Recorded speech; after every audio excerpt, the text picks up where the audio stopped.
Poetic is that, the music of Brahms, played by Myra Hess. His Intermezzo, Opus 117, number 1. Magnificent playing. Certainly was. Oh, so beautiful. I'm hearing a lot of them at the moment. Kate's playing the Brahms Intermezzi in the evenings, and they're just magical, wonderful music. Yeah, so I've got a few systems problems here, which I'll illuminate in a minute, but... Just looked on 40, I couldn't find you. Oh, really? Oh, it's just conditions, I think. Oh, okay, sure. I think Vanuatu is very strong. Yes, indeed. No problems there. I certainly have got 40 in tow. And how are you, Frank? Well, thank you. Hey. And yourself? Yes. Had a great week. Oh, well, yeah. you tell me. Oh, yeah, well, we attended a wedding. One of my work colleagues got married last Thursday in the Yarra Valley, and it was at a winery, and it was just a fabulous evening. It was lots of joy and viv, and everyone was just having a wonderful time. So, I was a bit involved in the service because she wanted me to take some photos using a vintage camera. So, I brought in a 1924 Graflex and took a few pictures. It was not ideal conditions for that because of the late in the afternoon, and I had to really do some planning about that because low light is not good for using analog photography, not natively, unless you use other means to enhance things. And so to use ancient cameras, you have to find a way. So I had to do a bit of planning for that. But look, it worked okay. I processed the films, and they look great. And she was just beautiful. She and her husband, they look amazing. So beautiful wedding. And then we stayed on for a couple of days, did some bushwalks around Healesville. And lovely territory. Oh, it's so beautiful. On the other side of the Black Spur, we did a walk there, and that was really good. It's beautiful country, rainforest, and very cold, and the conditions weren't great, but we just did sort of day walks. But it was a lovely wind up for the school holes. So it's the situation. But I'm back on board. Got back yesterday, I think it was. Yeah. So anyhow, one step at a time. You start working again. Yeah, Monday, tomorrow, Frank. Tomorrow, sorry. Yes. I know. I'm not ready for this. I really am not ready for the cold face, but yeah. Anyhow, we'll make it work. It'll be okay. It'll be hopefully a softish start, as I always hope for, and then it sort of then finds its rhythm. I know. Yeah, you know how it is. I used to dread the start of the school holidays. Oh, yes. And going back to work, of course. Yes, of course, absolutely. First day's the worst, and it is. A couple of days back at work, and it's as though you've never been away. I know. Then it just becomes a sort of a nice, distant memory, even after a few days. It's amazing how we sort of categorise things in our minds, isn't it? Yeah, it's fascinating. Yeah, so look, I've got a little bit of a computer problem here. I've got this old the Shack computer, which has been a very reliable companion, and it's started up okay, but it's not loading Chrome, and it's not loading my click repair program, which gives me a nice sort of filtering for 78s, mild filtering for 78s, and I use it for monitoring the various SDRs. Now I can't seem to get any of the browsers open. The opening page is all good, but I would gladly move on to a different platform, but the click repair program will only work on earlier versions of Windows, so I'm sort of slave to that, and that's been the problem. But it looks at this point like we are not going to have action. I'll restart once more. It's a bit of a shame in sense of getting a better fidelity out of the 78s, and the program's quite old, and the guy who wrote it since passed away, so that's also a bit of an issue. So I can't really get another version of it. Oh, I know. So a bit stuck there. So if that doesn't happen, well, we'll just have to go barefoot, and people have to put up with a few scratches. But I'll persevere with that, and I'll try and restart a few times and see if I can get it going over the course of the program. So our 20s hit will be barefoot, as they say. Yes. Yay. So you'll get all the scratches and all of the authentic sound. Oh, this record's got a dig out of it. Damn. More authenticity. Yes, another level of authenticity. Yes, I've been playing around with one-note gramophones quite a bit these holidays, and it's been a really interesting journey. I've really enjoyed it. It's fascinating getting these old machines into gear, Yes, and yes. they can work really well, especially with fibre needles. Yeah, so next time you're over, we'll give you a sample-matic there. Sounds good. All right, so here we go. Regent Dance Orchestra on an Edison bell with a big bite out of it. So what I'll do is I'll drop the needle partway through, and you'll get at least a part of a side. So here we go. Our 20s hit for the day, Barefoot.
I do wonder who the trumpet player was there. It might have been a very young Red Nichols. Oh, boy, he was pretty good, wasn't he? It was. It was pretty good for an acoustic recording, probably made in 1924 or early 25, and some hot banjo playing alongside. Yeah. Yeah, I'm keen to sample the other side. I'm checking systems as we go. The other side, yes, the Regent Dance Orchestra vocal chorus by Tom Barrett, it says.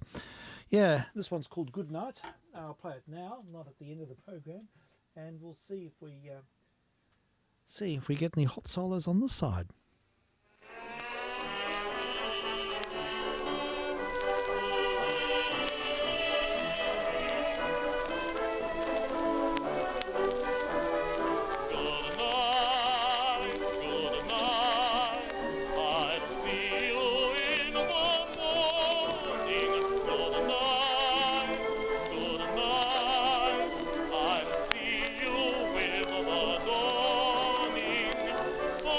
Sunshine.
third Goodnight Foxtrot, played by the Regent Dance Orchestra. Oh, wow. There we go. There you are. I don't usually in case you didn't know. Yeah, in case you... Yeah, back announced. And interestingly, that was evidently electric and the other side was acoustic. So something's interesting happening there. It's evidently a cusp record right at the onset of new generation of technology. Very good. Really interesting. Yeah, so on an old Edison Bell.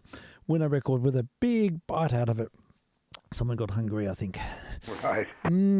Yeah. Now I'm sort of investigating its problems, and it's weird. Some weird security thing going on. I think it looks like it might be redeemable. I'm hoping it will, because I sort of need this. I rely on monitoring on SDRs. It gives me a sense of security, because I can see where I stand in the midst of things. I usually monitor 40 in West Brisbane. There's a fantastic SDR west of Brisbane, brought to my attention by Mr. Stew, and then the it's the TLR, whatever it is, the local one in Burwood is what I monitor 160 on typically. Yeah. And that just gives me a good general reference for local coverage, and also for, further afoot with 40.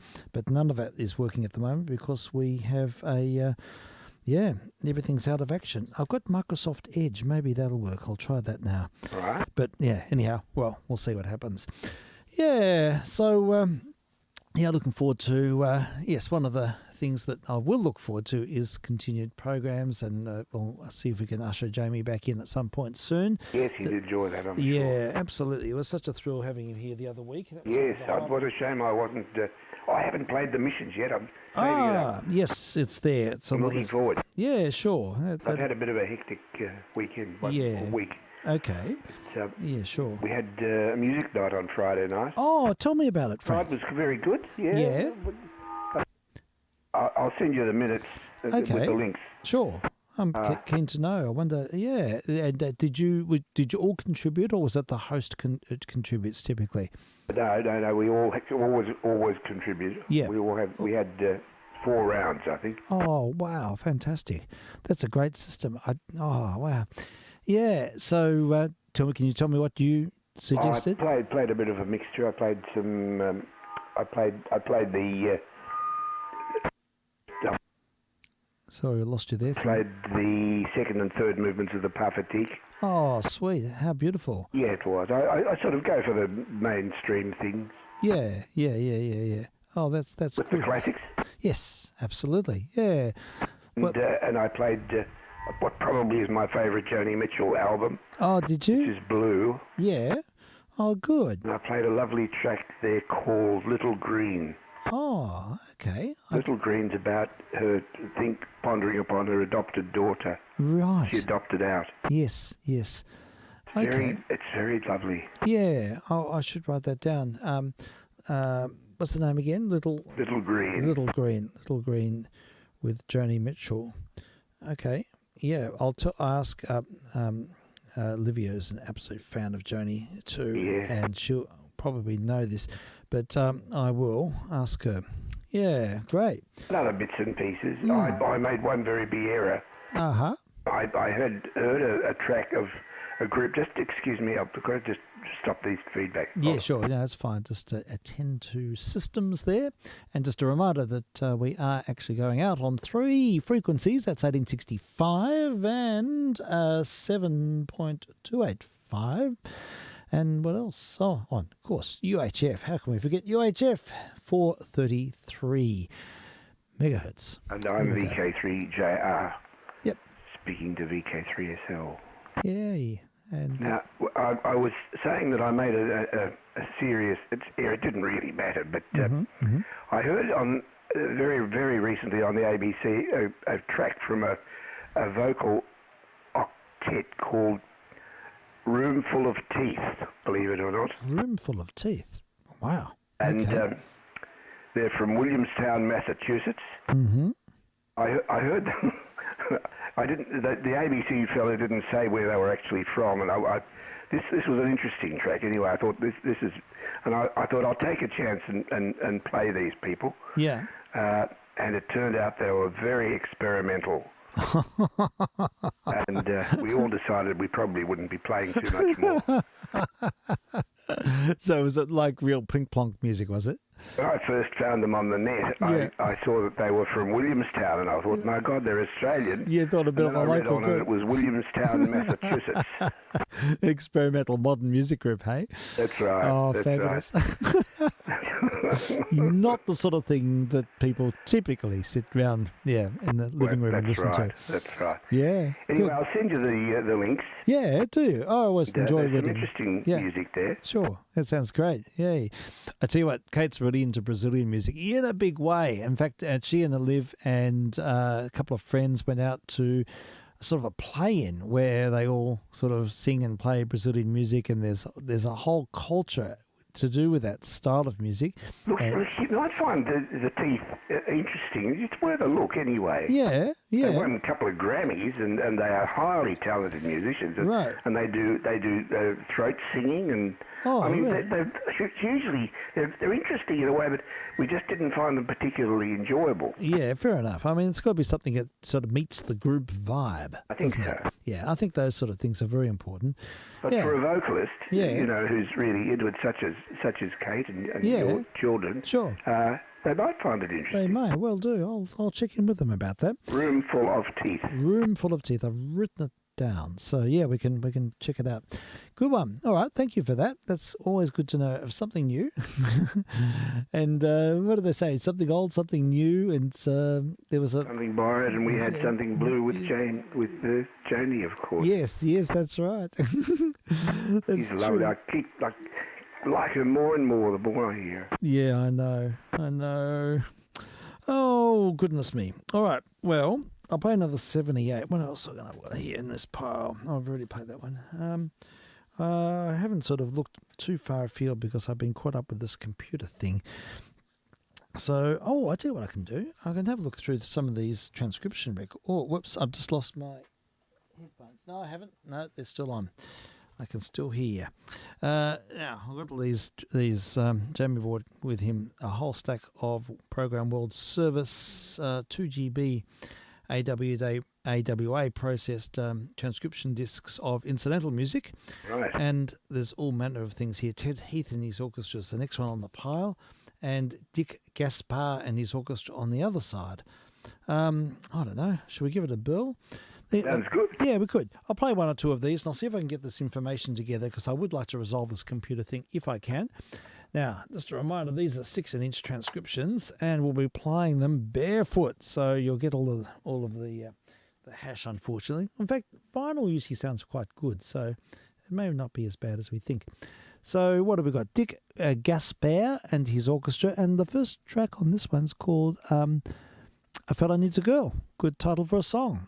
Good. All right, so we'll do a needle drop here, and I'll have to switch in I have to do this in a slightly different way because of the way things work here. There's a buyer, and it's that way, and this way, and this way. That sounds to me like it's a cricket. Let me see. That sounds too slow to me. Oh, we got a gremlin there. That's not supposed to happen. It's not Morse code either. What's going on? Something is amiss. We have a gremlin. Oh dear. Well, that's not going to work after I announced it and everything. Maybe I can resolve it this way. No. Sorry, folks. I'm sort of playing around with this and trying to make it work. Maybe it'll happen. Maybe it is forward. Maybe it's not.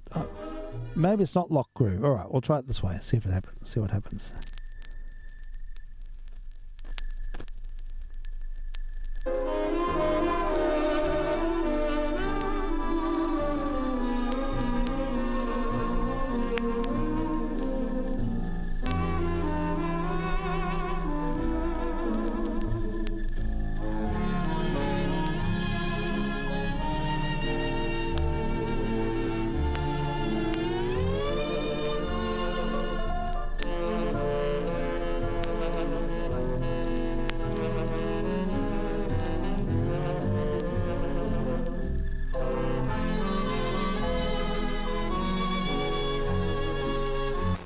I'm sorry, folks. This is not satisfactory. This is something else. There's something else. We've got another gremlin in the system. That's what happens when you don't use the studio for a week.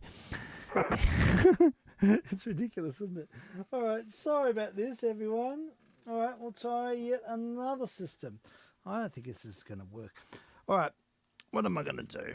I've got to find an alternative here. And why isn't the good old bio working? It should work. Oh, sometimes the rubbers go funny. Maybe it's a pressure thing. I can feel the motor now. It's turning. But for some reason, it's not doing what it should on this record. And then I'm getting all that feedback, which I've never had before. I'm terribly sorry. What I'll do is I'll just put a 78 on, I think. That's what I'll do. I'll put on a 78 and I'll try and repair things. I do apologise, folks. It's always happens. If in doubt, defer to older technology. Yay! Nice to hear from you. Yes. All right, we'll do that. We'll refer to ancient technology. I'm going to go back another generation using an older turntable. And this time I'm going to play Jack Hilton and his band. This one's spinning furiously. It's doing everything it should. And I will see if I can first of all sort the computer, and then we'll look at the BIOS. Stand by, folks. Needs a nudge.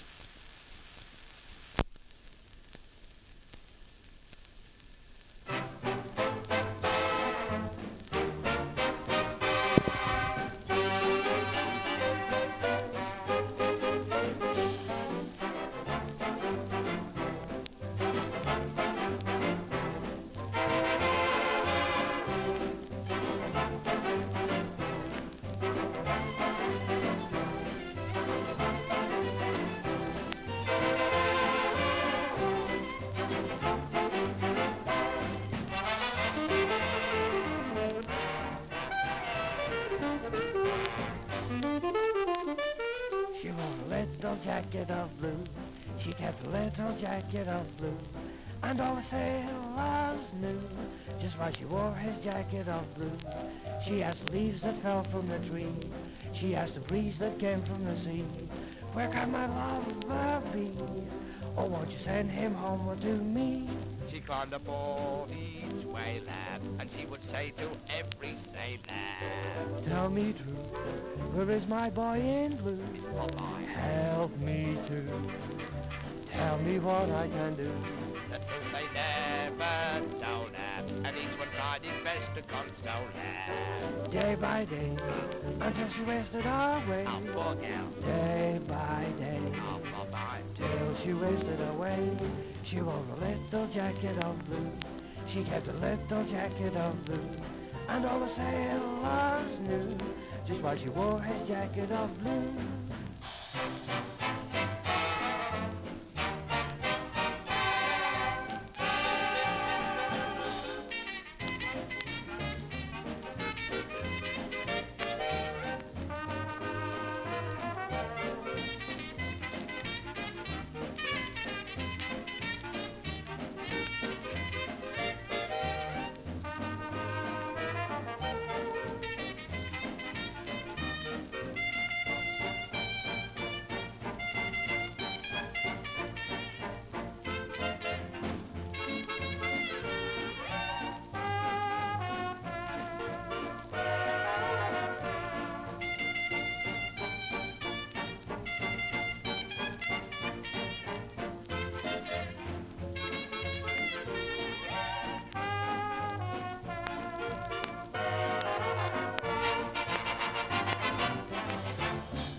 Jack Hilton and the band, and a little bonnet of blue or something.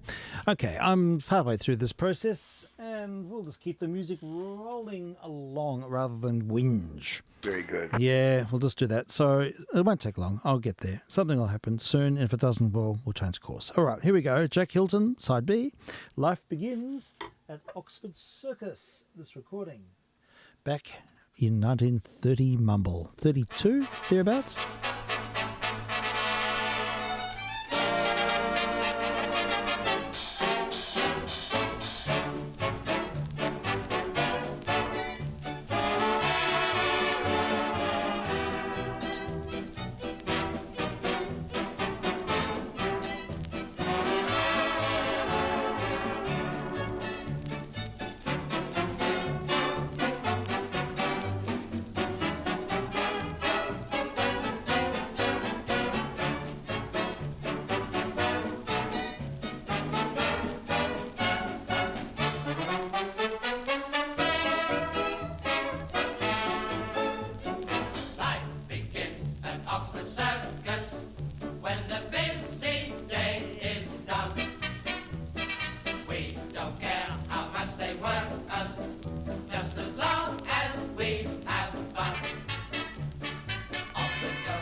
Okay, here we go.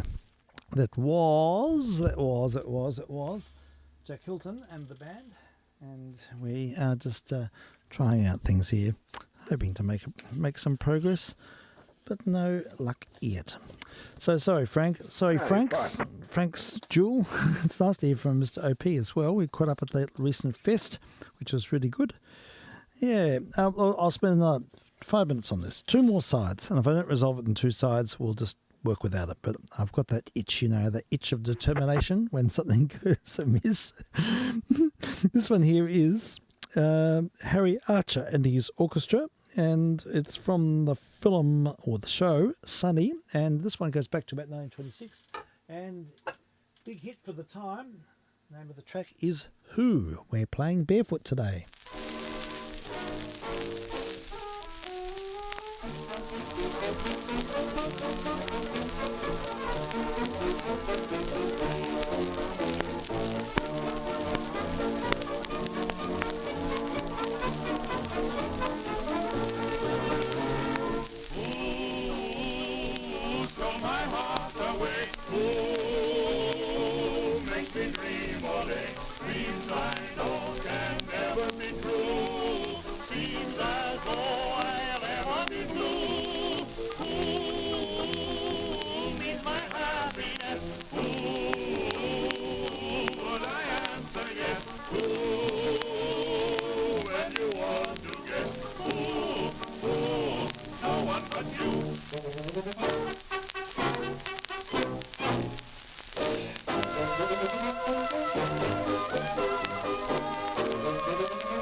Yay, there we go. Nearly there, folks. I'm trying a few things.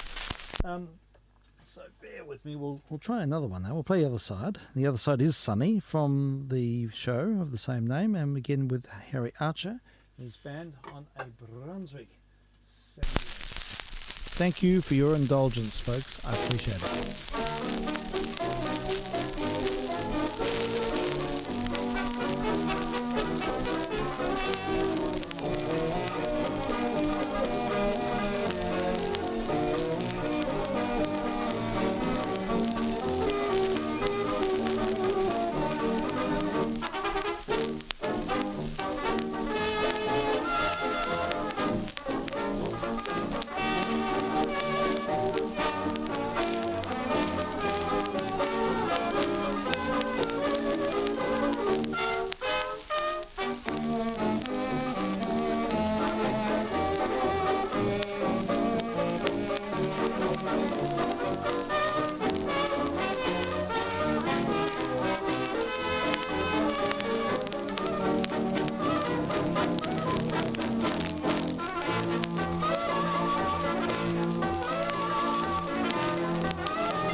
Okay, there we go.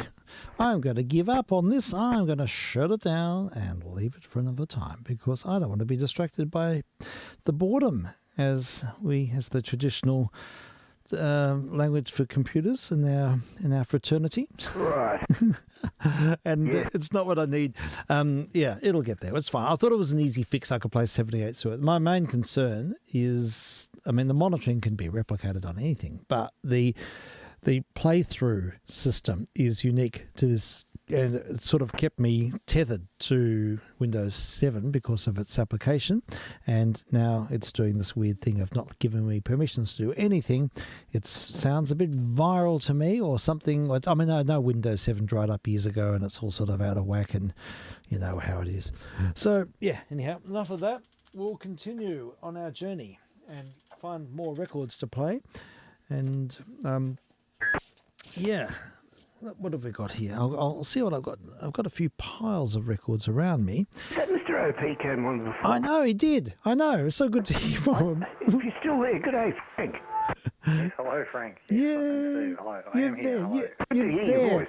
It's good to hear from you. And we saw you briefly at the fest last week. Yeah, a couple of weeks ago now. Yeah, that's right. It was briefly, I had it was one of those days I was like triple booked or something. And Yeah. but I wanted to get there and Yes. thought, went early with the pooch. Yeah. Gave him a little waddle. I and saw your pooch there. That's good.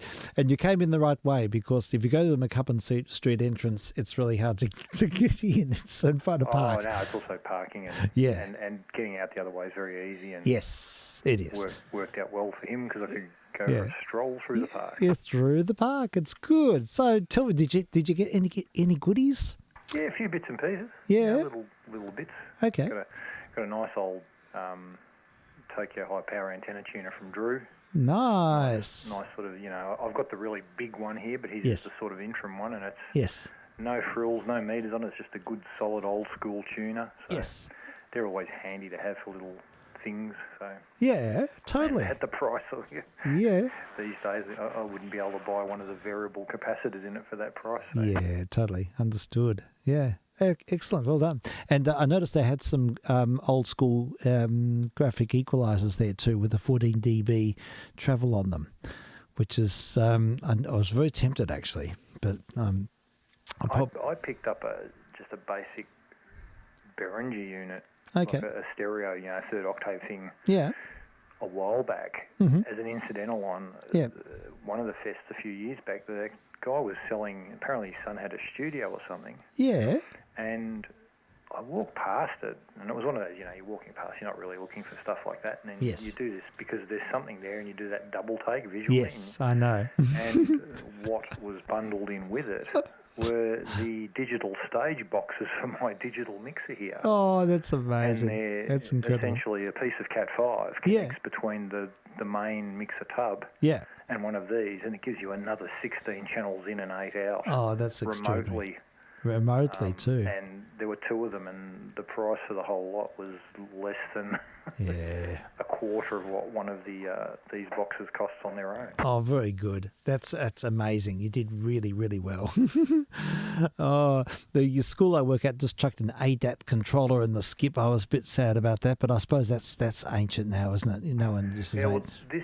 this thing talks to a computer natively too. It's like Yeah. USB, you can bring stuff in and out. But the nice thing about this is now, when I do the rejigging around here, if I want to run, for example, a 160 metre AM emitters out of the garage, Yeah. well, I can have one of these stage boxes down there, Mm-hmm. and all that comes back to here is a Cat 5, Yep. and all the audio I/O is all on that stage box down there, and it literally appears as faders on the mixer here. Oh, that's extraordinary. It's too good, too easy. That's great. Good for you. Yeah. So you've been doing any sort of, you're still doing a bit of work here and there, or are you sort of enjoying the full retirement thing? Bits, Yep. just little bits. Actually, this week I'm doing a bit. We're doing a new season of Spicks and Specs. Oh, Starts up watch this! week, Watch so this space. Bit of rehearsal and Yeah. stuff and record. So Well, you're a part of that whole heritage. yes, A good one. It's funny. I ran into one of the producers Yeah. last week at a comedy festival gig in town, Oh, really? and so we end up before the gig having a drink together, and Yeah.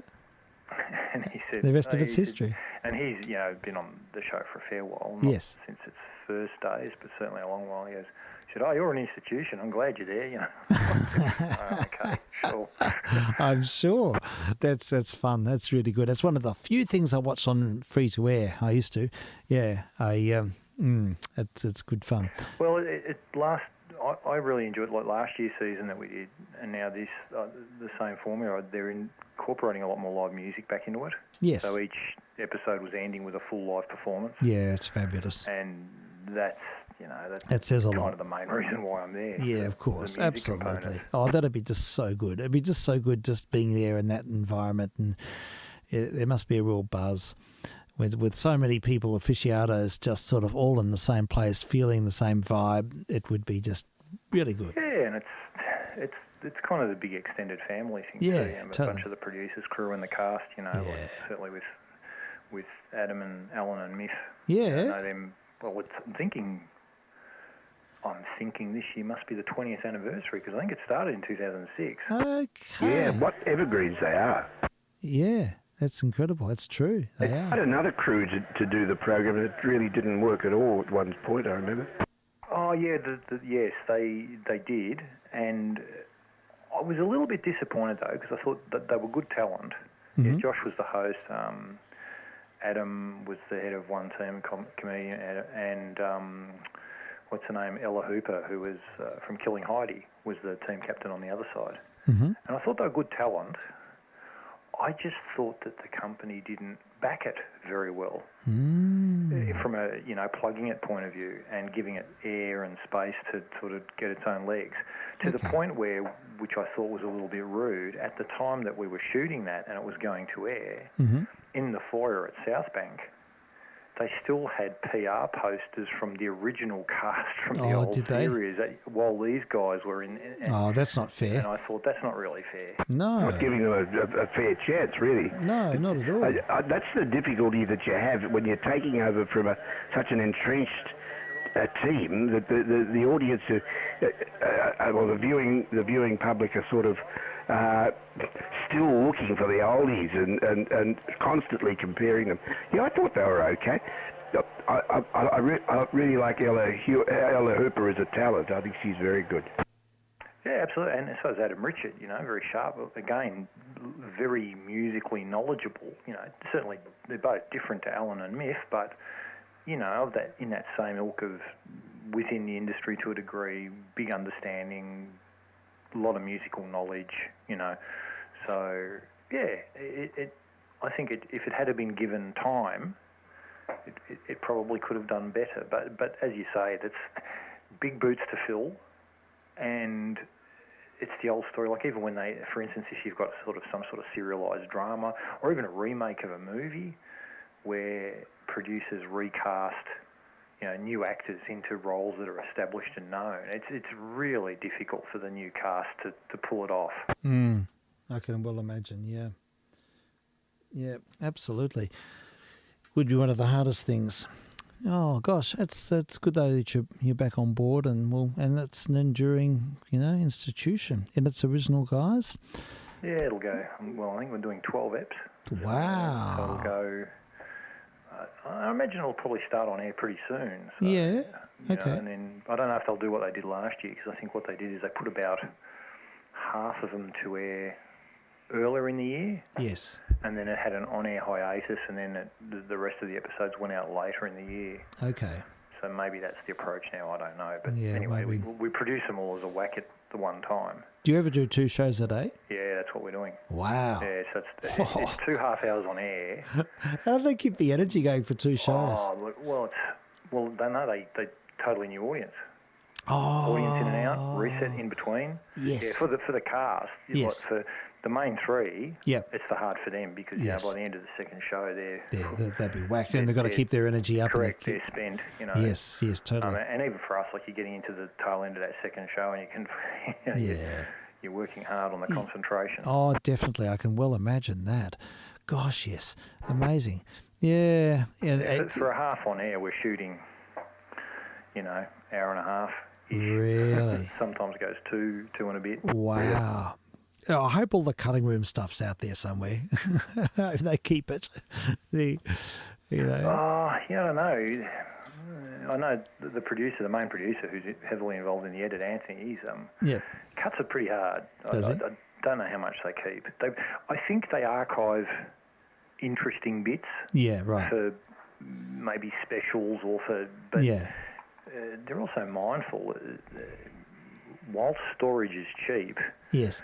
the way things are done these days, I mean, that shows, I don't know, we're using probably, 12 cameras on it, something like that. Yep. The main edit, as in the studio cut, is recorded, Yep. program out, but all the other cameras are ISO'd. Ah. So for every hour of shooting, Yeah. there's 13 hours of footage.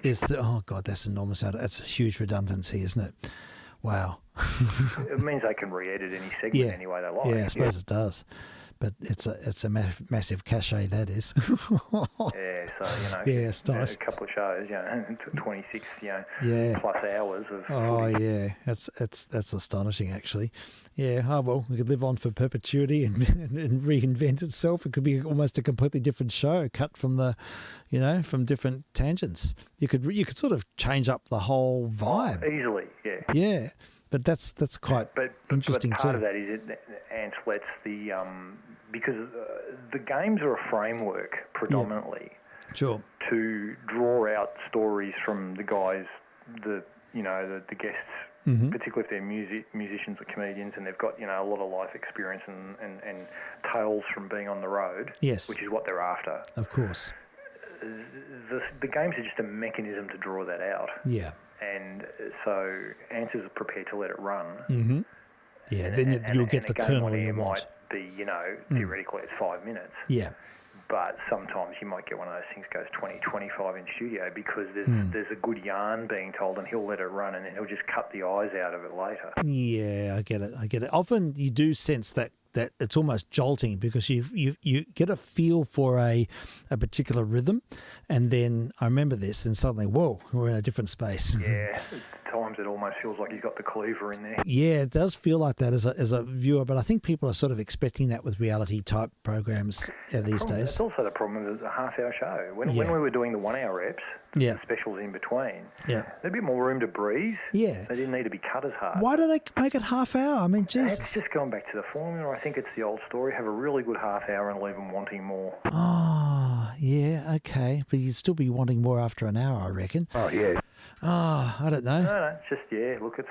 Yeah, I used to feel really compelled and just sort of drawn into that world, and could have easily listened for more, but I suppose they've got their bean counters there.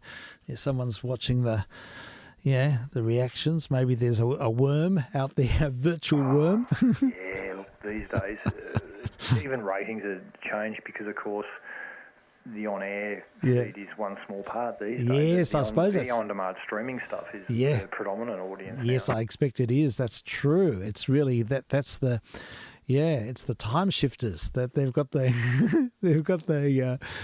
the real audience. Yep, go to go to the big eye view and Yeah, you know, look that's at it it. whenever you like. Whenever it suits. Yep.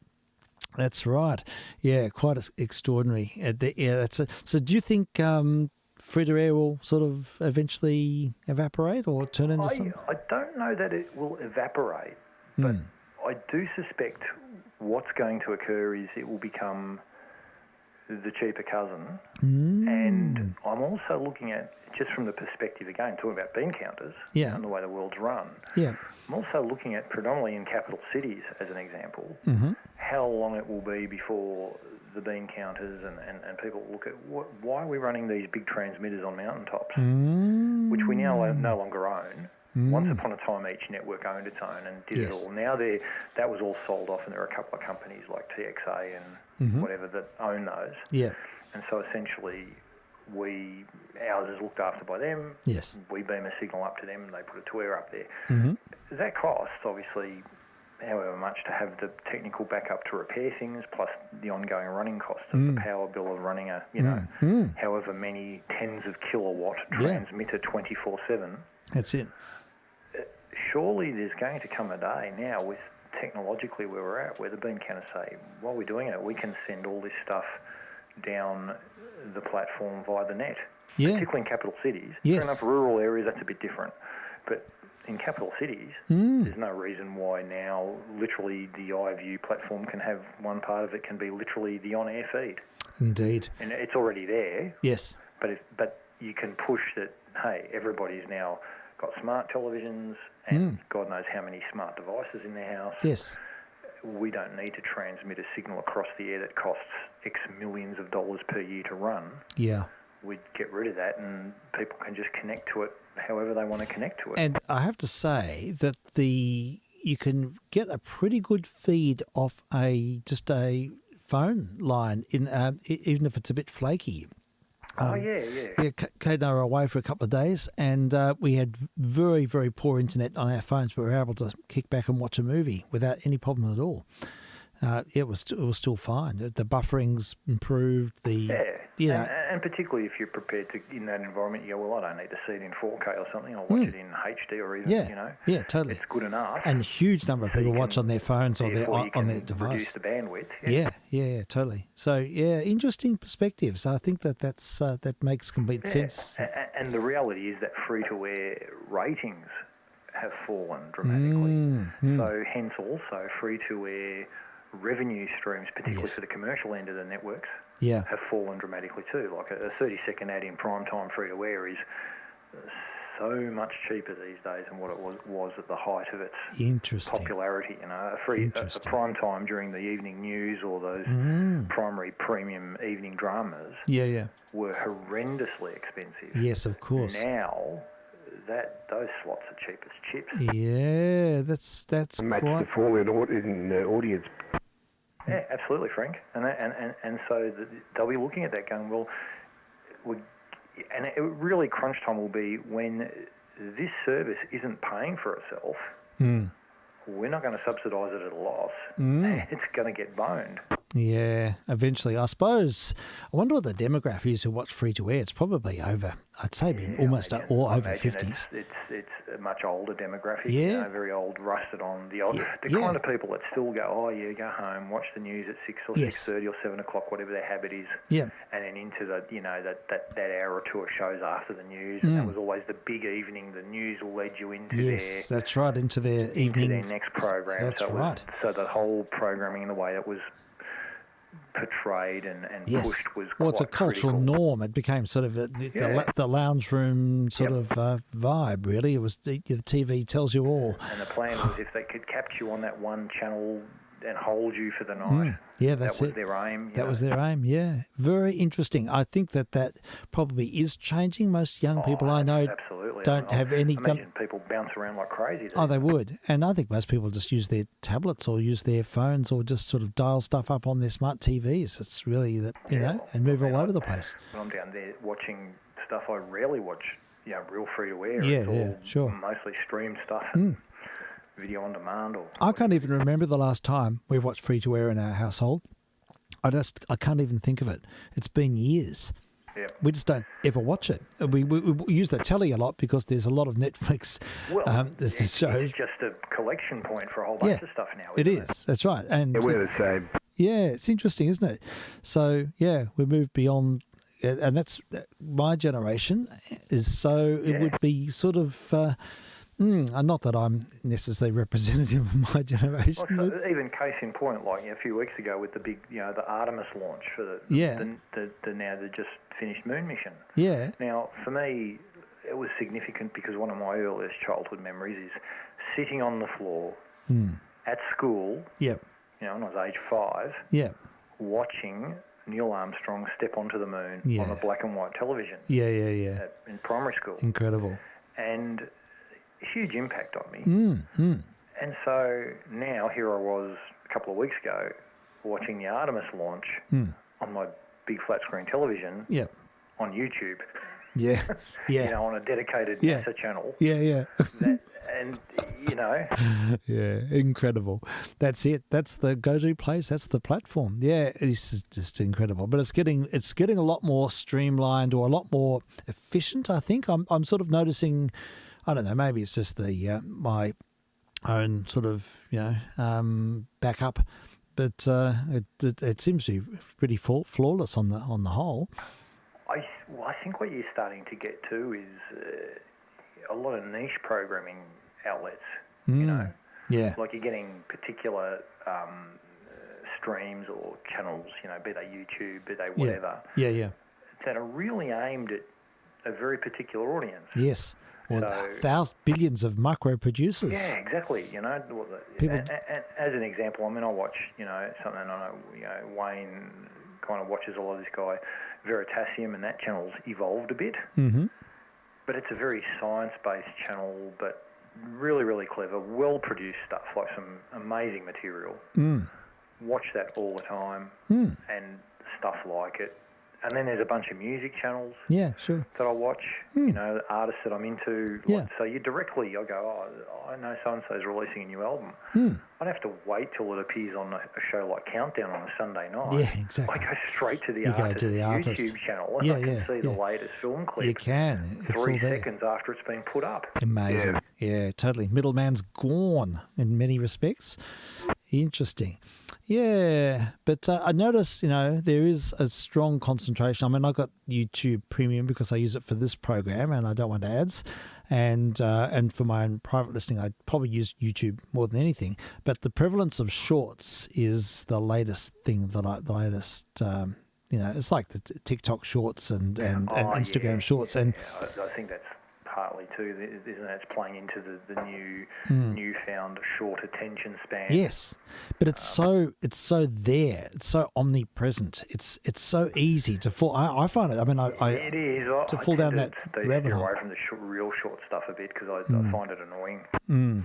Yeah, I try and avoid it now. But occasionally, if I'm feeling really whacked, I'll sort of sit down and suddenly 30 minutes has gone by and I've just watched sort of redundant DIY videos or something, Why not? Yeah, well, you see these little tiny snippets, but it's it's about attention span, but there's a lot of controversy over that. But it seems to be the way the platform's organised and disseminated. And of course it's and never forget the algorithmic power behind what you watch shapes what gets suggested. Exactly. So you get funneled, to a degree. I have to reset the algorithm quite a bit. Because I think it's good you jump out and just look at something totally different. Yeah, I do. I do it consciously. Pieces like that, just to totally. game it a bit. Totally. My tendency is to give them as little information as I can about what I'm doing. Yeah. The problem is, Frank, it's every time you click on a thing to watch it, it uses that data to help shape what it feeds you. Sure, it doesn't have to know it's me. It just has to know it's someone, I suppose. Correct. Someone with your URL, I suppose, or someone who's got your platform. But I suppose, that would be it's more worse the case if you're subscribing to something and because you're But it means you end up with this sort of like a selection bias. Yeah. Oh, totally. It is. I have to consciously break it. I do it regularly because I suddenly think, hello, I've seen the same type of photography video for the umpteenth time, and I want to see a newscast. So I have to sort of, break that cycle. So I'm just not being in the, being spoon-fed stuff. Mind you, the other side of it is that from a musical perspective, I don't mind it to a degree because there's a lot of things that I look at, and I look at a broad range of stuff to a degree, but interestingly within that it suggests stuff that's similar, that I've not encountered before. Yeah, look, so I it agree. does introduce me to the odd bit of new material. Totally, yeah. And I do go off and look at stuff and I go, it's okay, I don't mind it. It's not okay, it's not, I'm not going to rush out and buy an album, but I don't mind it. But there have been other times that suggest wow, this is great, I love this. So I guess it's that double-edged sword. It can work both ways. It can work both ways. I think it can be, it can actually invigorate. I find that there might be a subject that I'm sort of feeling a little bit fascinated by, and I'll start looking at it days before I go on air, before I do this program, and it starts to gain momentum, and I find all of these associated feeds about it, which adds an enormous amount of context, and even with the most obscure material, hole on a particular subject. Totally, but these are such niche rabbit holes, Oh yeah, it's the thing. I mean, it's the weird and the wonderful. We've come across a lot of black bands that are recorded in the 20s, which I had no idea about it. They'd made a few records, but they never would have been on my radar hadn't a rabbit hole opened up with a certain sort of proclivity or direction. It's been absolutely amazing. Well, for that. Case in point, I have a new acoustic guitar sitting here. Right. Is the consequence of that? Oh, tell me, what's your story? I started to see a few of the guys that I follow, the musicians on YouTube, playing this sort of particular guitar, and it's a bit esoteric. It's basically it's a carbon fibre acoustic. Oh, nice. Totally made of carbon fibre. Yeah. I was first, seeing it in the odd clip. Yeah. I'm looking, okay, sounds interesting. Yeah. Wonder what it is. Really knew nothing about them. Yeah. I'd looked at a couple of carbon fibre guitars, and they're horrendously expensive typically. Mm-hmm. And then after a while, a couple of the clips popped in from guys who I also occasionally go and look at, who they do pull downs of gear. So they're channels of guys who are very, very good guitarists. Yeah. But they're more into, they do demos of gear, or this is a new thing that's come out. And what they do is they do a full expo, play it, listen to it on this pickup, that pickup. Yes. This is the amp and setup I'm running it through, no effects, that's clean, it's just this. Value adding. So you can gauge what it sounds like, and there's a couple of guys over time that I now know and I kind of trust there. Yes. Because I know what they're about. Exactly. And you start to see them and go, okay. And one of the big things was these guys are all, I have no idea how they make this thing for the price. Because, and literally it was then last year, so I'd been looking at them for a while, and the main reason, it's not that I really needed another acoustic, but what I wanted it for after it became evident, as they said, the great thing about carbon fibre, they said, look, it doesn't sound like wood, it's not worse, it's not better, it's different. It's different, yep. But it's impervious to environment. Certainly. For me, where I always take a guitar up to the snow with me, or if I go away and stuff, it doesn't matter if it gets rained on. It doesn't matter if it's humid. It doesn't matter if it's cold, hot, dry. It doesn't affect it, whereas the timbers in a classically made acoustic guitar can suffer. Oh, they can. Because the moisture ingress is a huge problem. Just moisture in the air can be a big problem. And so then I started looking at these things seriously, and there's a local agent in Canberra, and they did a Black Friday thing last year, and I got it for a really good price. Oh, good for you. And it's an interesting beast. Oh, good for you. Wow. How do you find I'm interested in your impressions. Have we changed tangent a little bit? It's like really good. I think it holds the bottom end, the bass notes slightly better. Yes. Yeah, this has the same strings on it as a good quality mate in that I have the exact same type and gauge. Yes. So the strings are a constant across the two. Yes. I think the bottom end on the carbon is slightly superior. Mm-hmm. The top end is similar. Yes. It's quite bright in there. My only comment is I think on the carbon that the mid-range frequencies, the sort of the mid strings, perhaps aren't quite as articulate. Interesting. You know, I'm not 100% convinced on that. It's just I think, like, don't get me wrong, if you arpeggiate a chord you can hear every individual note quite happily. Yes. But I just think there are times that particularly if you're playing a bit harder and louder, that the middle stuff can get a little bit muddied up. That's interesting, a bit. Frank. Yeah, can I ask you a question about this? Do you find one thing that's very important for me as a string player is the instrument coming alive. It actually, you feel it. With a cello against my chest, I feel the vibrations. I can feel definitely, it. Yeah, you I definitely can feel it in my that, bone. yeah. And so, how does that compare? That sense. Again, it's if anything, I think it transfers. Like when it's sitting against my body, I think it probably transfers in a bit more because it's the front panel of this is the carbon fibre weave. It's got that hexagonal pattern. That's right. Yes. It looks quite beautiful. But the back of this, the way they do it for the price, is the back of this and the neck are all, it's like a carbon fibre composite resin. Oh, I see. It's a satiny black finish. Yes. Totally consistent. Yes. Very uniform. Yes. Which acoustically is probably pretty good, you know. And it needs to be harder. An instrument needs to have a harder back than the front. Yeah, and it is, and it's very solid. And or denser, I should say. Yeah, so it's good. Okay. It's also unique in that it has a little preamp pickup system in it. Ah, very good. So you can plug it in and play like Nice. that. But the beauty of it is it also has an actuator. Ah. So I can turn it on and I can have reverb, delay and chorus coming out of the sound hole. Oh, fantastic. That is How good's that? That is totally remarkable. I know, it's wild. It's really impressive. I'm quite taken by this whole idea. You can look it up. It's called, the company is Enya. Yep. As in the singer, E-N-Y-A. Yeah, E-N-Y-A. And it's called an X4 Pro. X4 Pro. I will look it up and I'd be interested to hear it. It's a big dreadnought with the cutaway. And it's everyone's the same. Nice. Really good quality. Don't know how they do it for the price relative to other carbons. Exceedingly playable. Yep. You know, really good build quality. My only comment too is I've got to get a setup done on it. I was going to say, what's the action like? The action's a little high as I get down the neck towards the body. Okay. Not bad, but it's a little high. But that's no problem. It can be set up. Yes. It has a truss rod in the neck. It does have a truss rod, does it? It's all carbon fibre neck. Okay. Because I wonder how the carbon fibre would react to adjusting the truss rod. It should be fine if it needs. I don't think it needs it. Like the neck's literally railway line straight. It's ridiculously how straight it is. Okay.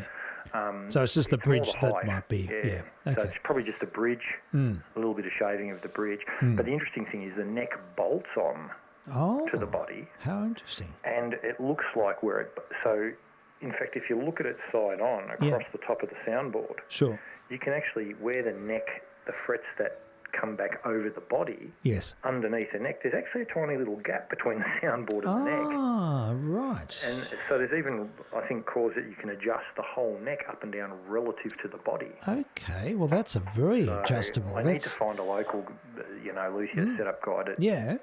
Just to get it tweaked a bit. Yeah, just tweak it up to your advantage. Yeah, just to lower it towards I find that the dusty end of the neck a bit. Yeah, totally. I find the height of the action has a profound effect on tone, luster, and sort of boldness. Playability too as you get down, because particularly in, say, guitar, I guess I don't know, because one of the things that you do playing guitar are bar chords.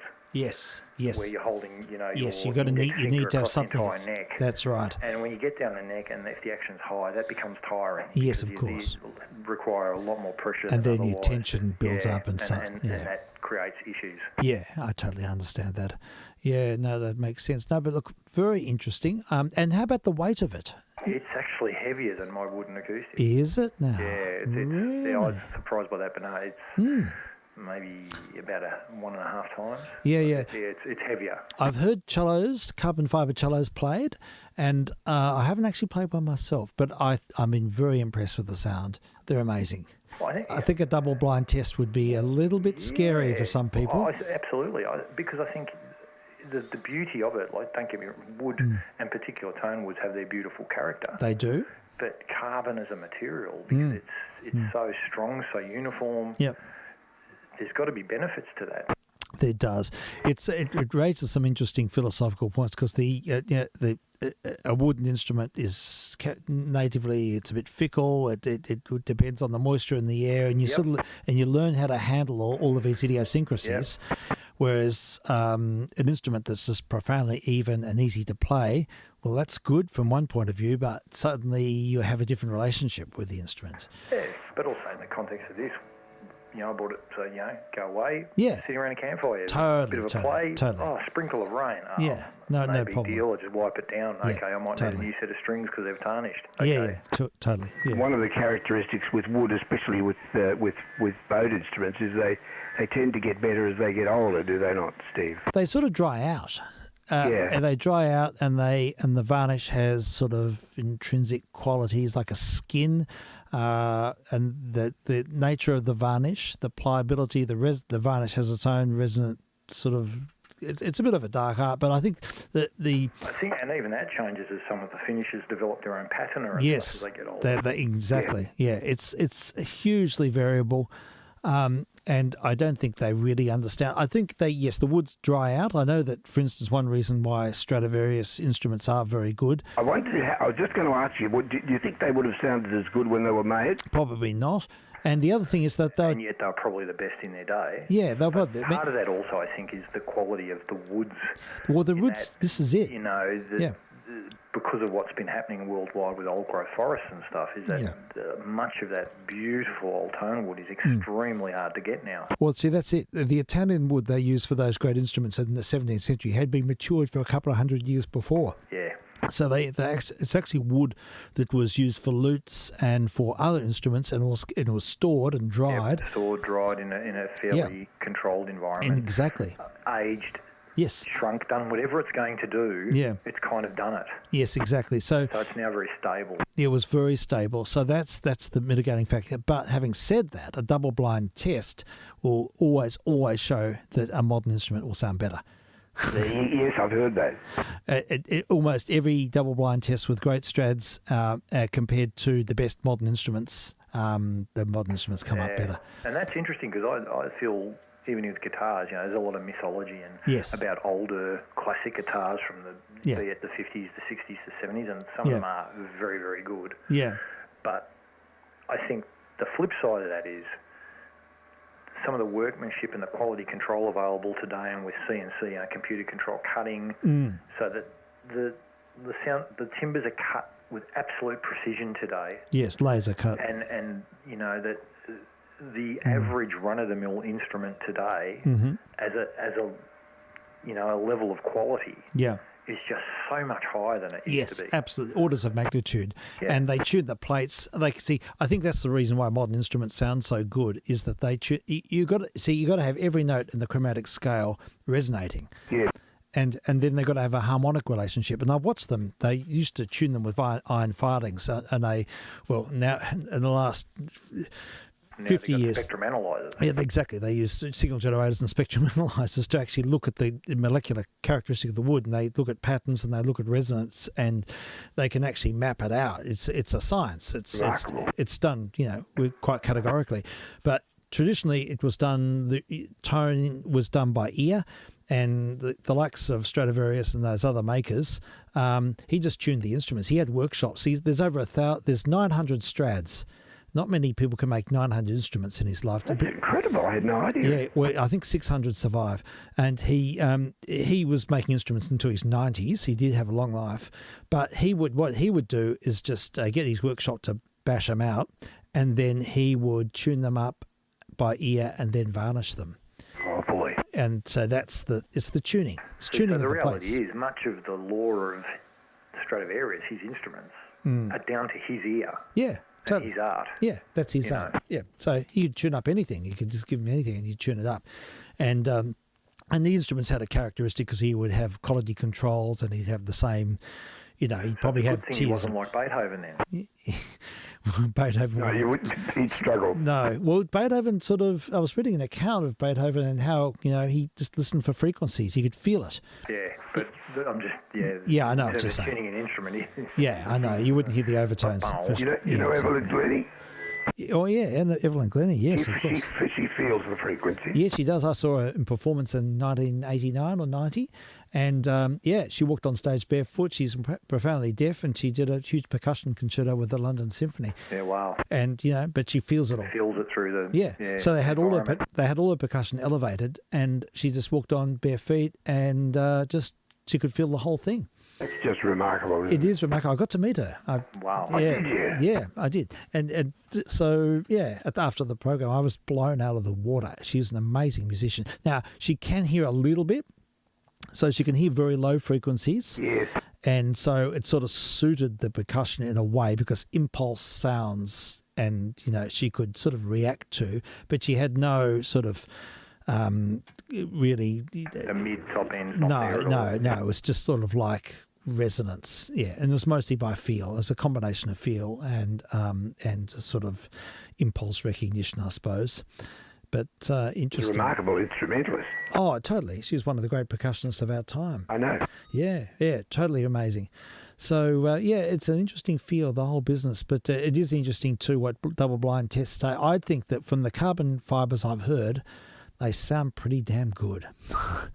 They sound amazing. Yeah, very even. And this company, apparently they were making little ukuleles. Oh, right. Stuff. So okay. they started small. Sure.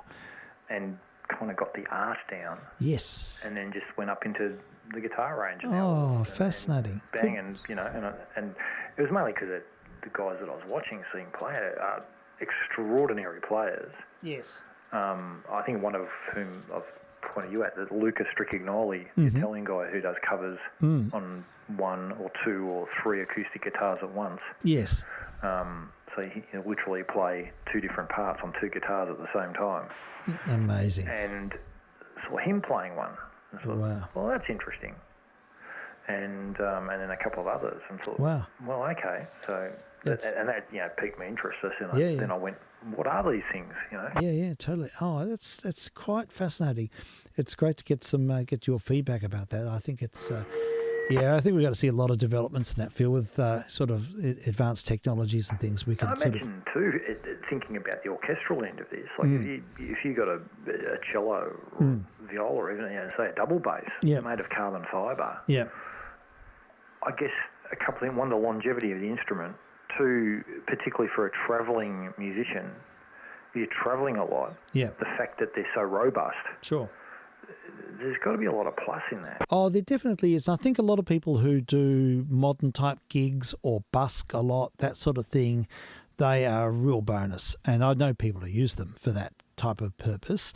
I think for orchestral playing, I think you need something that's very imperfect and idiosyncratic because it's the amalgam of all those instruments with their... I was just about to say, when you've got an entire section rather than one, you've got the composite sound of all of them. Yeah, but if you had a composite sound of 20 carbon fibre instruments, it'd just be a louder carbon fibre. Yeah, exactly, and it'll be just a little bit, probably a bit boring. So there's actually more output of sound per effort, put in. I don't know about that, because the body's, it's a dreadnought, so this is the size of a normal full-size dreadnought, except with the cutaway, so like the typical, so you've got access to the higher frets. Yeah. So I think it's, and volumes typically, in terms of a guitar, is a function of the volume of that box. Yeah. Sure. Yeah. No, the resonating material doesn't play much of a part in that. Well, yeah, I don't know for certain. I do think my initial, certainly I think what I notice is I've been fiddling around with some alternate tunings, and particularly drop D. Mm-hmm. So you just detune the lower E string to D. Yeah. Which means then that a bar across the bottom 3 strings. Yeah. Creates a 5th power chord wherever you play, and it's an interesting tuning. I like it. It adds a depth. You don't get with standard tuning. Yeah. Yeah, and you get an extra resonance point. I think the carbon fibre takes that better than the wooden acoustic. Yeah. The wooden acoustic's not bad, don't get me wrong. It still sounds lovely, but Sure. I think that bottom texture is just enhanced a bit better on the carbon one. Yeah. Yep. Yeah, no, look, I acknowledge that. I think that's I often do that when I'm playing double bass. I'll just tune even if I don't use it, I tune the low E down to a D. If the piece is in an E key, it relates to D major. It's a nice thing to do because you just get you get a sympathetic resonance, and harmonics tend to sort of find their own sort of expression as well when you have sympathetic chords or sympathetic strings. But I find that carbon fibers are very loud on the whole, from what I've heard, but loud. That's interesting. Loud but not complex in the sound. Yes.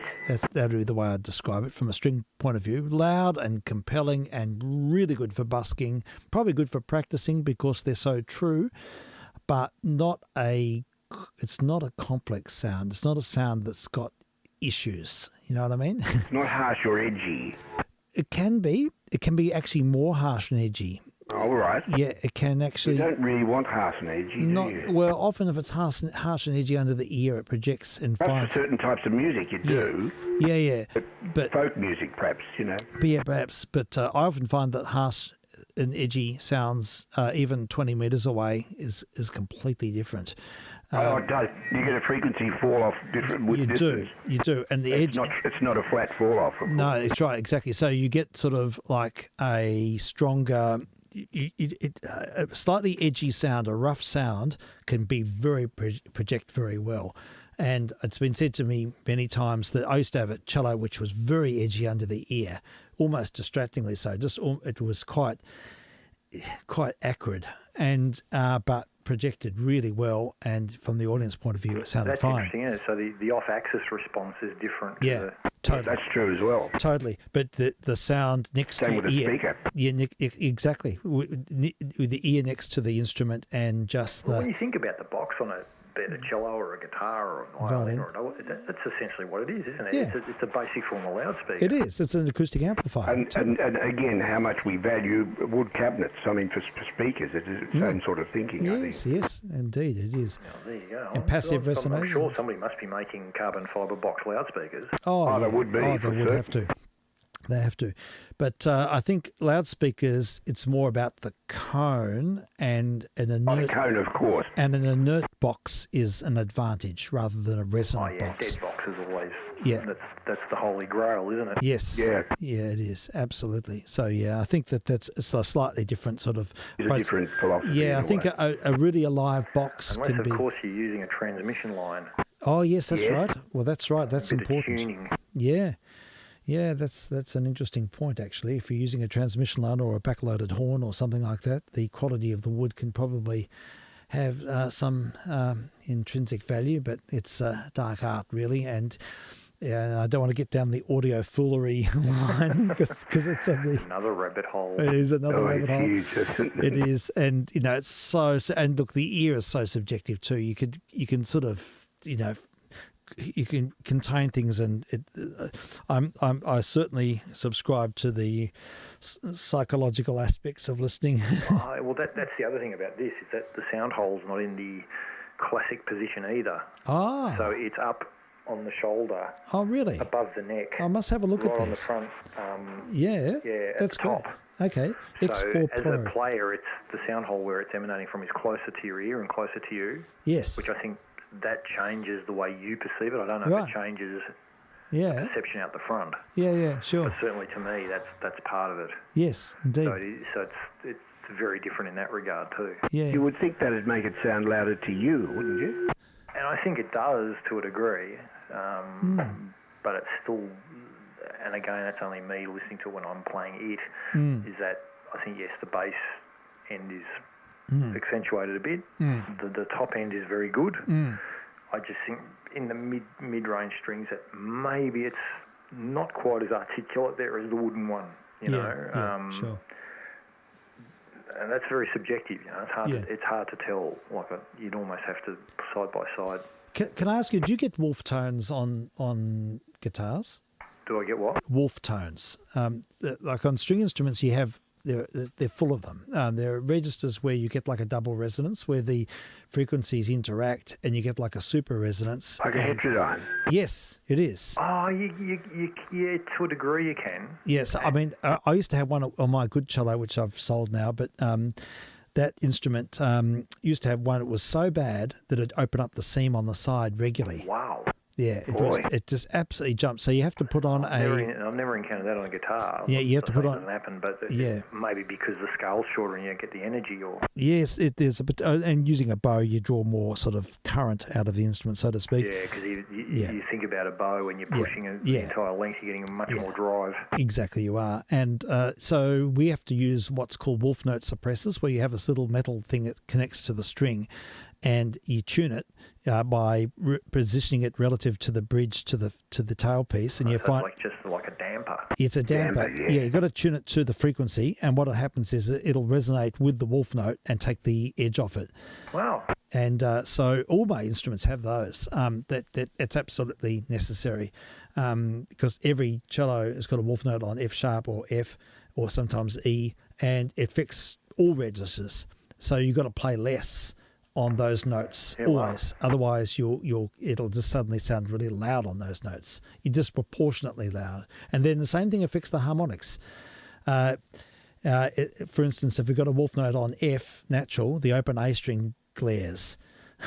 Wow. Okay. So you've got to try sympathetic vibrations. Yeah, sympathetic vibrations. It's a quirk. You do see that on guitars, like sometimes particular notes that you'll strum or pluck or a harmonic, you'll see another string will vibrate more in sympathy to right. That's the same thing, I think. Harmonic relationship, but it's not. I don't think it's as pronounced. Sure. Sometimes you hear it if a guitar plays a particular note and then there's a pause.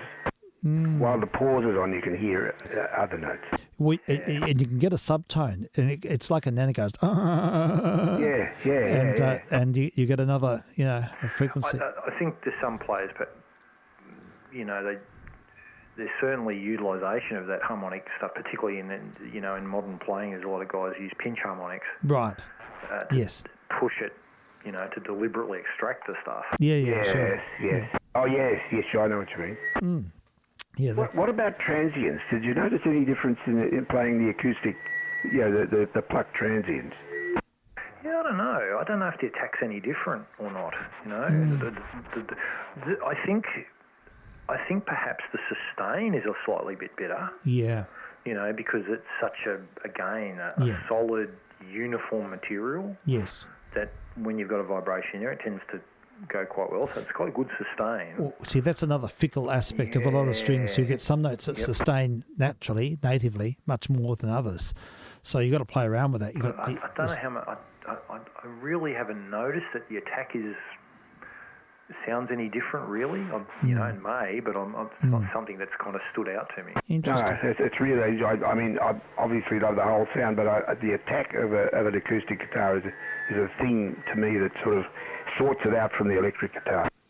Yeah. Oh yeah, because it's I mean, the reality is too, you're having to work a lot harder on an acoustic to to generate some of the sound. Yes. It's one of the things when I go back to mucking around with the electric is I have to kind of back off particularly the right hand, the strumming hand, because if you attack the electric like you attack the acoustic,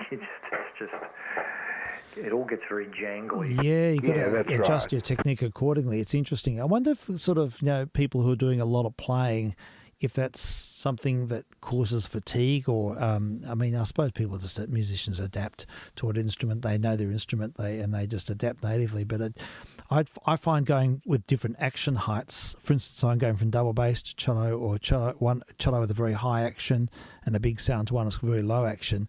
It's quite disarming at times. It can be quite a just something, just a feeling of. Oh, the action height is a big thing. Just even your fatigue for playing, if you're playing for a while, and high actions, it becomes really hard to deal with. Yeah, indeed, absolutely. But it's the same with sort of sustaining, like we were saying before, sustaining sound and impulse and all of that stuff is very different. And then the trade-off is unlike your cello and the classic instruments, the action height I mean, obviously there's a point of no return with all of this. Yeah. But what you have to be very careful about with guitars and bass guitars and stuff with fretted instruments is that if you try to get the action too low, you start to get fret buzz. Yeah. So you start to get the string, if you introduce large enough vibration level, that you start to get the string actually is hitting the lower frets, like up around the nut. Yes. I'm very familiar with that the problem. action is so low. Yeah. So that's the trade-off you're always trying to get, is the low action without it fret buzzing. I'm sending instruments back to luthiers a lot for students when they get fret buzz, and it does happen with all strings as well. And you have to go back and get them adjusted because it's a horrible situation, and it can be really disarming and has to be resolved. In the context, occasionally in a heavy metal power chord, which is buried in distortion and stuff, it's probably not so bad. But Yeah, I can understand that. It's so interesting. All these vagaries, and the intrinsic quality of these instruments. I'm sold on this. I'm going to have a look at the Enya X4 Pro. Yeah. And I'm most interested to discover more. Hey, Frank, you're going to have to come back more often, mate. I'll attempt to. Yeah, I know you're busy. I know you're a busy man on the job, but are you doing snow stuff soon? Yeah, that's all coming up as well. It's all happening. But I've just been in contact with a couple of the peeps from up there about bits and pieces. Well, you'll be able to take your new guitar. Well, that's the plan. That's going up there, and I don't have to worry about what the environment is. Yeah, good for you. It can be freezing cold, humid, dry, yes. damp. Doesn't matter. It doesn't matter. It's really good. Well, look, it's so good to hear from you. I'm going to have to wind up. As much as I'd love to keep going, but please know that you're welcome here. And we haven't done part 3 of the Steve Beck special yet. Oh, Mr. Jeff Beck. Yeah. Jeff Beck. Sorry, Jeff Beck. Yeah. That's been a while. Yeah, it was a little while ago, but we can still there to be played. Anyhow, anytime. What's amazing is still, even on social media, and how often he still gets mentioned. Yeah, by other artists, and yes, it's just clear of the influence of the guy. Yeah, totally. No, I get that. I understand completely. Yeah, so that's a good topic. Now, just a quick one. How's 33 getting out to you? Is it as strong as before? Or, Hang on, let me just wake up the screen. Yeah, I'm just wondering how it's cutting through. There was a bit of a change because of 5.9 plus 10. Okay. Oh, so nice. Pretty, similar, pretty reasonable. Okay. I mean, you're perfect through here. I had a tune around before because when I heard you mention 40, I thought I didn't know about that one. So I tuned around. I found it. Oh, good. That up the top of the band. That was 5.9 plus 10 also here. Oh, right. Pretty reasonable. Okay. 40. Very good. I had a bit of a rejig and had some 160 capability going back a few weeks. I was trying for something on, as in DX weak stuff, but I've had to bypass the coil for the moment, so no real RX on 160 No, that's fine, no worries. But it's good to get some feedback on 40. I was having some problem with 40 sounding a bit telephonic, and it might be the set that I'm using is sculpturing things a little bit. And what are you using for a TX140? I'm just at the moment I'm just using the TS440. Oh yeah. And I'm just going into the AC1 and the back. So you get the best bandwidth. Yes. Possibly you're bypassing all the mic. That's exactly it. Yep. So that's it. I'm just using a graphic equalizer, but I did get some feedback that it was a bit telephonic. So I'm just trying things out there. So if you got a bit of a I'd be interested to know. I'll put some music on in a minute while I just have to before I wind down. But if you can get some sort of take on that, that'd be really interesting for me to know. Especially what my extension is there on 40. But anyhow, that's as in your response. Yeah. Oh well, okay. Well, next time I'll have a listen and I'll put something across it that's. Yeah, got a few options here these days. Look, whatever. Just something I'm keen to know. It looks okay on the SDRs, but SDRs sort of don't necessarily give you an accurate representation. But I'm going to. Well, how wide theoretically is the TX? Well, it should be pretty wide. I used to own one. Well, I think I had one of the first 3 440s in the country. Yeah, it's. I won't say. You know who's got my old 440? Who's that? Mr. ASE. Oh, really? Oh, yeah. Wow. There you go. Yeah, he's probably still using it. Yeah, it should be DC to, I won't say DC to daylight, but it should be have a pretty wide response. Should natively, I think. Kenwood's renowned for their TX audio being generally fairly good. Yeah, so it's it hasn't got the dot problem or any of that, and it's sort of just. Telephoning to me, it almost.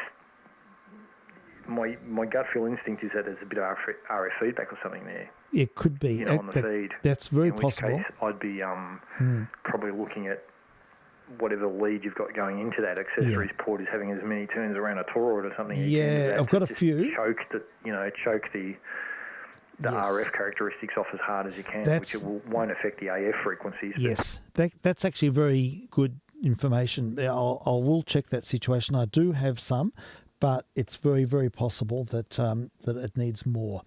Toroid at each end, even a straight ferrite rod, and many turns in the middle, so just to add as much reactance to the RF frequencies as you can. Yes, I think that could well be the issue because it didn't used to be the case, and that was the feedback to coin a phrase. So I'll be on. I mean, it's a fairly recent thing getting 40 going, and then the antenna became uncoupled, and then I had issues, and I've now fixed that. But I need to. What's the antenna for 40? Just a dipole.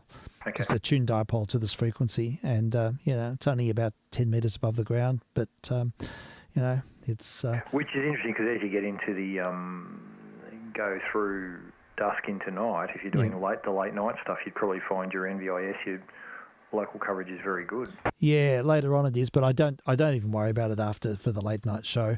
Because my RX antenna here that I was listening on is a vertical quarter wave. Oh, I see. Okay, fair enough. And that was still 5.9 plus 10. So. Yeah, sure. Yeah, that's good. All right, well, look, I'll try a record to wind up with. I've just got one of John's, The Artistry of Freddie Hubbard, but I'm not confident that, I'll just see if I might have a bit of hum. We'll just try this out. It's just that because of the computer system's not working, I've got an old Windows 7 computer here, which I have to keep because the noise reduction software, which was a bit of a one-off, and it's been very useful because it means I can sort of sculpture everything and improve the sound of my 78s. But that computer is now not recognizing a lot of files. It seems to be like some weird security thing. So I need to get onto that and just sort of see if I can troubleshoot it. But it may mean that I have to redress a whole lot of things. But that's business. Frank, it's both Franks. It's been lovely catching up with you both. And great to have you back on here, Frank. Yeah, it's fabulous. Thank you. Good to hear you both. Yeah, and thank you for the conversation. Really illuminating. It's just really good to chat. And I value these sort of chats a lot. And I hope we can find more time. So, all the best. And we'll keep tabs on things. And likewise. And talk to you soon. And a pleasant evening. Yeah, you too. And Mr. JR, thank you too, and we look forward to catching up on our regular schedules next week. I think it's all go for next week. I don't think there's any sounds good. Yeah. I think I'm okay too. Okay, tremendous. All right, thank you, fellas. Much appreciated. Until soon. Good evening to the listener. Thank you. vk3sl, we say morning. Clear. Say morning. Here we go.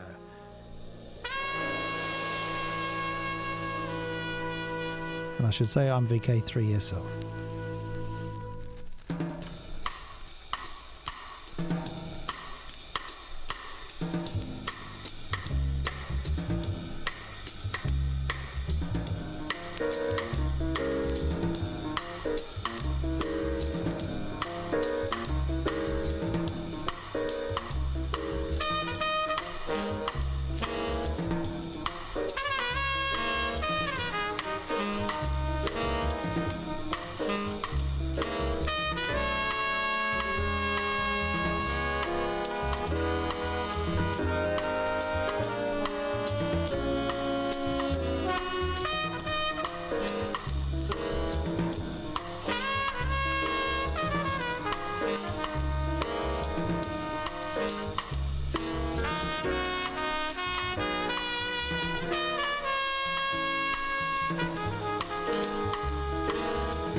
Okay, folks, that will be it for today. And thank you for your feedies back, by the way. I appreciate all of the advice. I'm going to have to look into computer systems. I'm trying to sort of download some virus software too, but it looks like I might have to go down the Linux emulator pathway. That'd be good.